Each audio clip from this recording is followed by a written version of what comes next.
मैंने पूछा। क्या हुआ जेठ जी, आप रो क्यों रहे हो? कोई परेशानी है क्या? अगर आपकी तबीयत खराब हो तो मैं तुरंत डॉक्टर को फोन कर दूं। वह बोले, नहीं सिमरन, ऐसा कुछ नहीं है।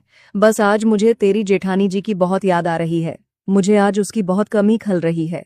जब से वह चली गई है तब से मुझे समझ ही नहीं आता है कि मैं किससे अपने मन की बात कहूं। मैं भी एक इंसान हूं और मेरी भी कुछ ख्वाहिशें हैं।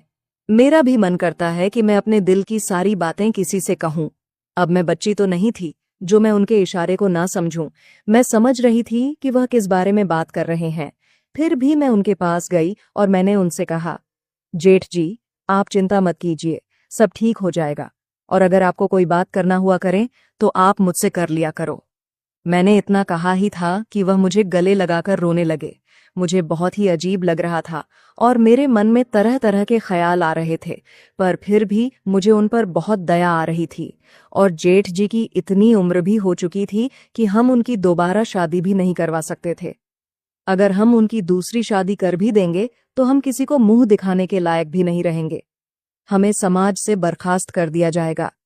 इससे तो बेहतर यही है कि घर पर इस समस्या का कोई हल निकाला जाए। एक बार तो मेरे मन में आया कि अगर मैं ही जेठ जी को खुश कर दूं तो किसी को पता भी नहीं चलेगा और घर की बात घर में ही रहेगी। मैंने दिल पर पत्थर रखकर उनका न्योता मन ही मन कबूल कर लिया था। फिर मैंने उन्हें नहाने को कहा और उनके कपड़े वगैरह निकालकर उनको दे दिए। थोड़ी देर बाद वह नहाकर वापस आ गए।